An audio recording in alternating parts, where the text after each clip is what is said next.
thank you everybody for calling in. We're going to talk about now. What's the official name of this fund?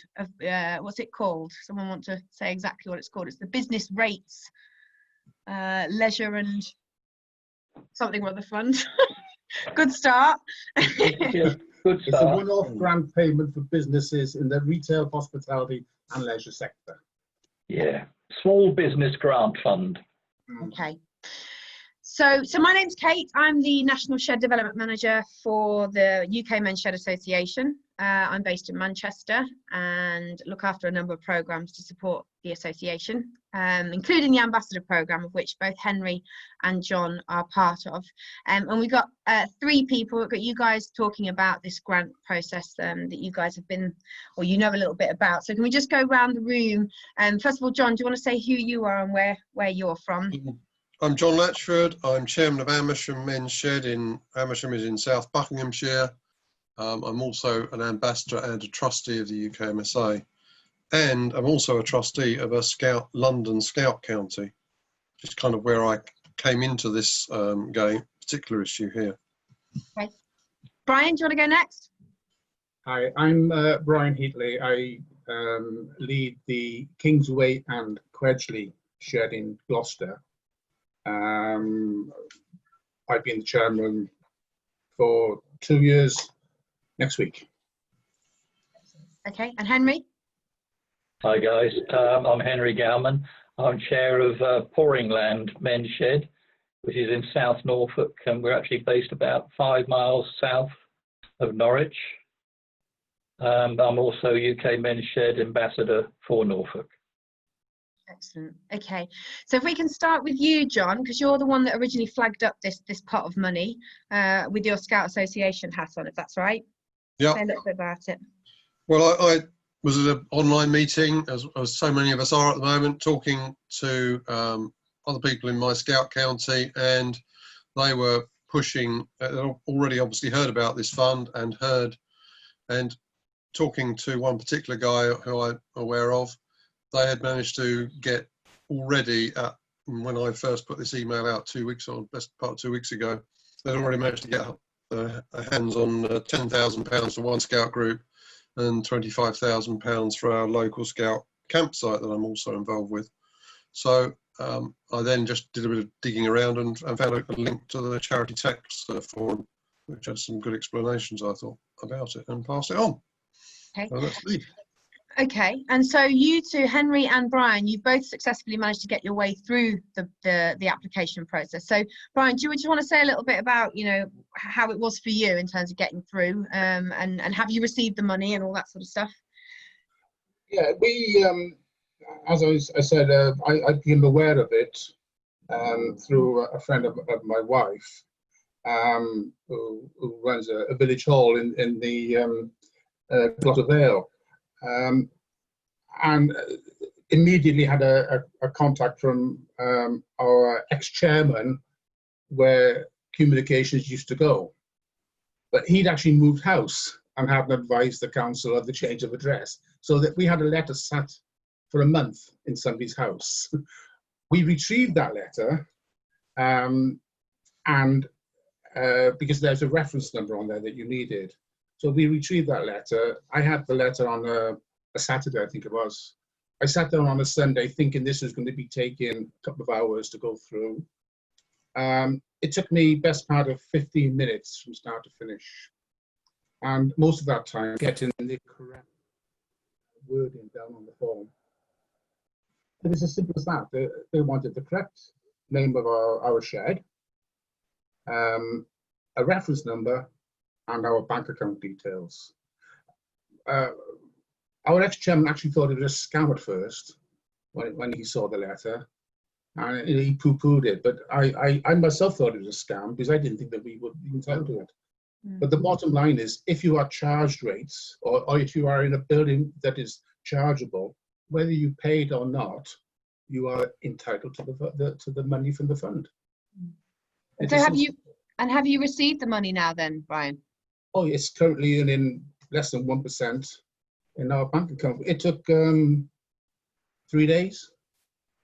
I sent it on a Sunday, and it was in our bank account. We became aware of it on the Thursday. So, no, 4 days maximum.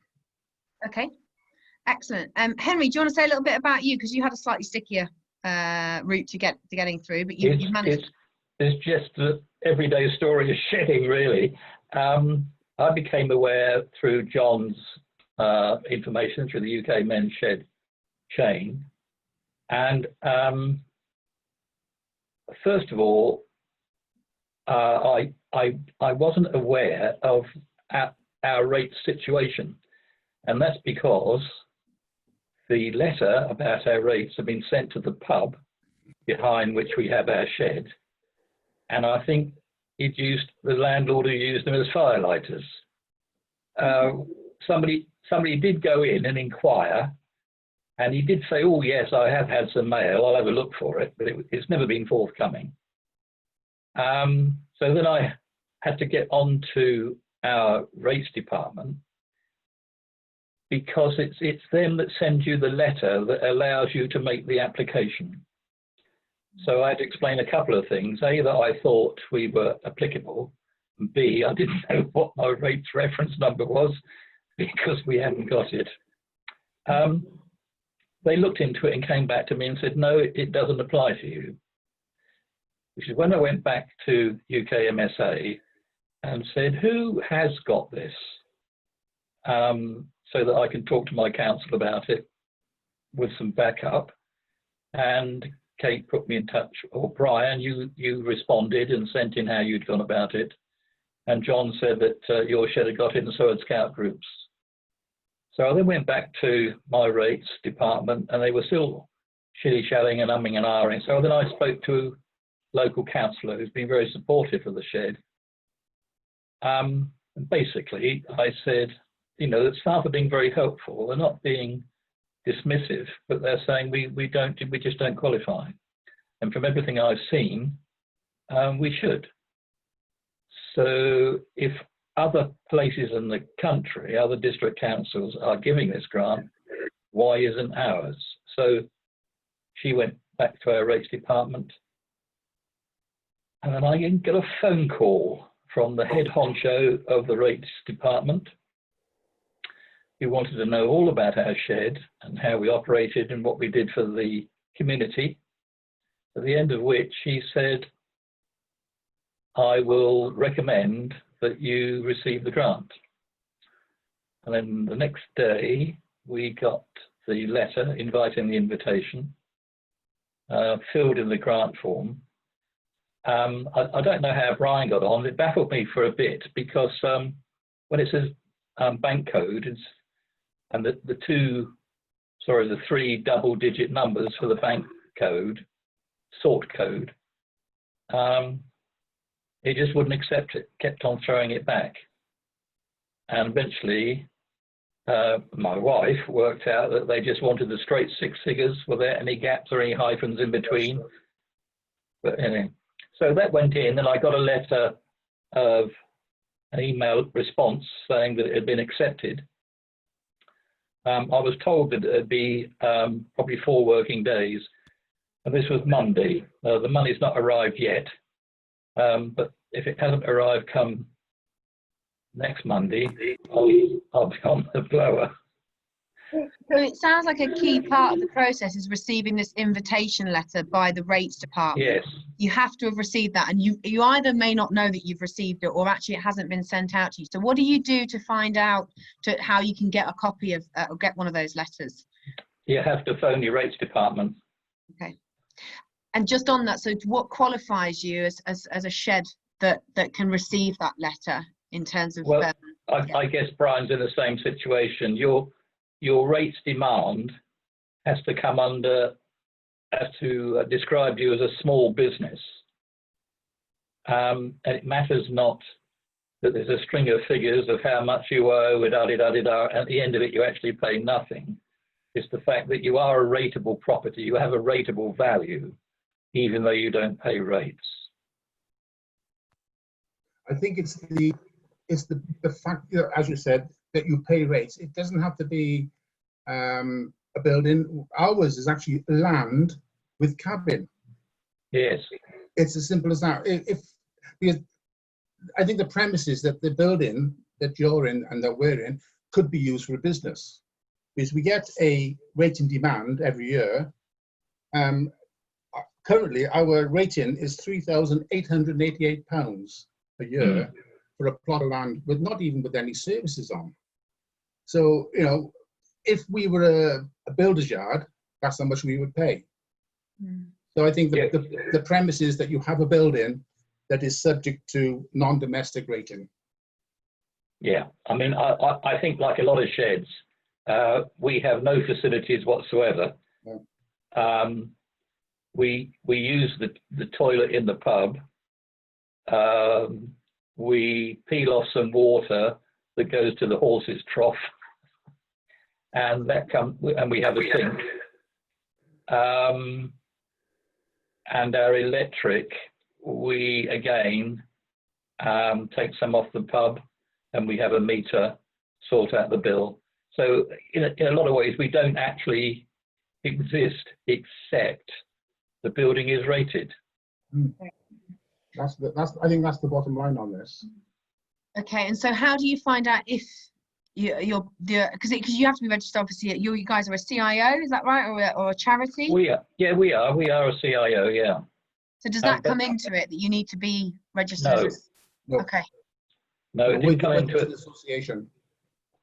Didn't come into it first or last. Okay. Okay, so the first question is, are you business rated? And that question is to the rates department? Yes. Yeah, okay. If you haven't had a letter, it is worth ringing the rates department to find out if you are. Members in our shed didn't realise that we would have paid rates. Yeah, yeah. You know, because you know, we have the charge, but we ignore it. It doesn't cost us anything. It doesn't go through our books. So it's a paper exercise, really.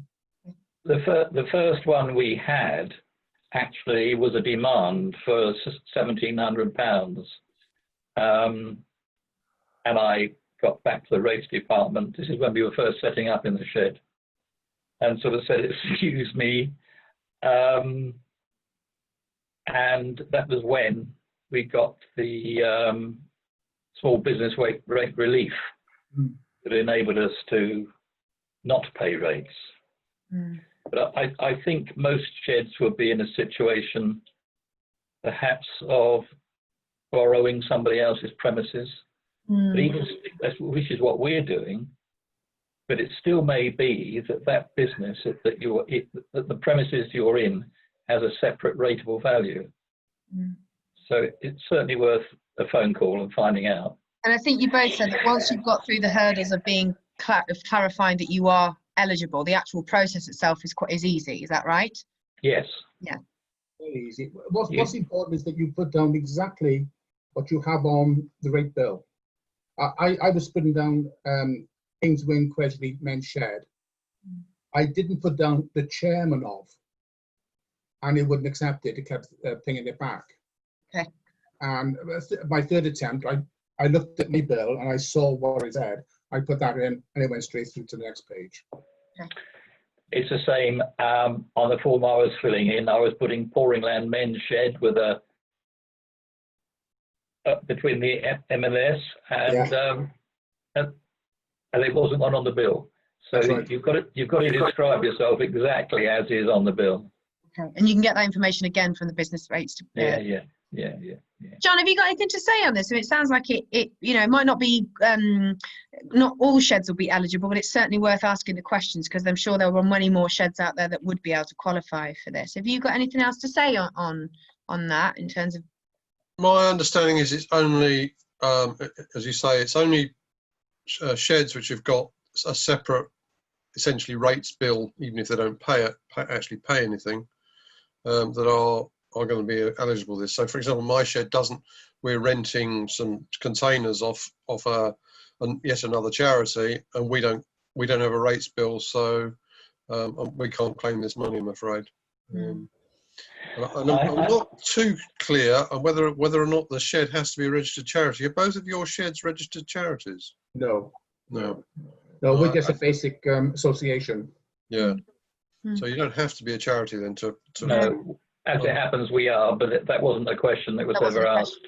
No, that's No. that's good, because there aren't that many sheds which are charities. I mean, there's out of about 600 odd in the UK, I know of about 210 across the whole UK. So I think the important thing for sheds to understand is that even though they may not actually pay rates, they may get a bill. oh yeah, Yeah. And you know, if you know, I know there's 2 sheds, one in Gloucester and one in Cheltenham, that are allied to other organisations, so they won't actually get a bill. It's like an inclusive rent. But there are other sheds that rent a piece of land somewhere, and I'm not quite sure, but I would have thought the planning permission would have come into it somewhere, so the council knows to charge you rates on it. But that's, Yeah. I think that's a bit of a bye-bye. I think it's the important thing is for treasurers or people in the shed is to ask the question, do we get a letter from the council about rates, even though if we don't pay it? Yeah. Yeah. Okay. Well, that's good. Thank you very much, guys. Is there anything else to say on that? I was just going to ask another question about general fundraising, and whether or not there are any other pots out there. But is there anything else to say on that particular fund, or do you feel like that's the main information that sheds would need to know to kind of explore it further? I think that's all. I mean, just to say, on the basis of people sharing premises, one of our sheds uses a room in a museum. But because we sent out the information, that museum became aware of it, and that museum has got the grant. Yeah. So, kind of sideways, the men's shed there has still benefited. Yeah. But, Yeah. so far that I'm aware of, there are 3 sheds in Norfolk that have benefited from this grant. Okay. Good. And presumably you guys are happy to take inquiries if somebody was, wanted to Yeah. ask specific questions. Yeah. Yeah. Yeah, Can and I just add a couple of things? So far, about 742,000 grants have apparently been given out as of the 10th of May, of approximately 965,000 eligible sites. And just to say that, of course, what the 3 sheds that are talking today are all from England, but there are similar schemes in Scotland, Wales and Northern Ireland. And the Charity Tax Group website has got some good links to the right places to look for that. I think certainly there are sheds in Wales who think this is just an English scheme. Mhm. Their own devolved powers offer a very similar scheme. I know in Wales the rating level is slightly different, but apart from that, you don't actually have to pay the cash to get the grant. Okay.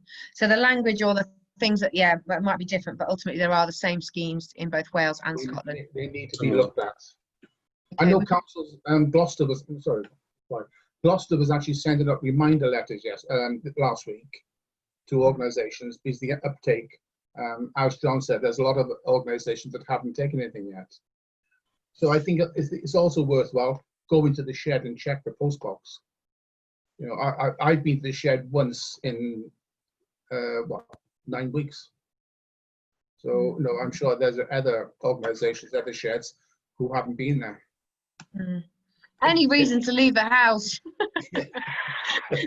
I went up there to get the rating form. Excellent. But Okay. the message is it's worth a phone call. It's worth a phone call. Yeah. It's definitely worth the phone call. Potentially an easy 10 grand to support the shed during this time. Absolutely, yeah. Okay. Oh yes. Okay. Okay, well, I will take this particular recording and edit it down into a succinct little audio file or video file.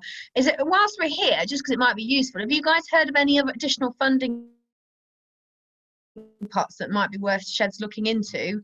Have you started looking at other funding options? I heard that more were going to be released for small charities, but I've not done any digging. I think, John, you said you might try and have a little bit of a dig around, but just raising the question now in case I think every county, as far as I'm aware, every county has one. But I may good use of the Norfolk Foundation, or it might be called the Gloucester Community Foundation.